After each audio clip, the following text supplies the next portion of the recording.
কখনো কখনো কিছু জায়গা থেকে নিজেকে সরিয়ে রাখাটাই ভালো। তোমার সামনে মিষ্টি মুখে কথা বলা সেই মানুষগুলোই আসলে তোমার আড়ালে অন্য রূপ।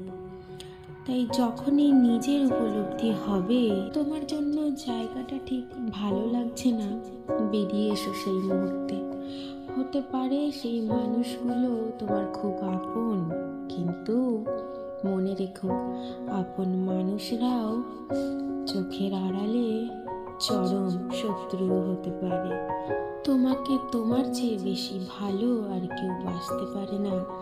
তাই সামনে এসে হাসি মুখে কথা বলা মানুষগুলোর আসল রূপটা দেখতে পেলেও চুপ করে থাকো, আর মনে মনে হেসে অদৃষ্টকে বলো, আমি সব জানি, আমি ভীষণ দামি।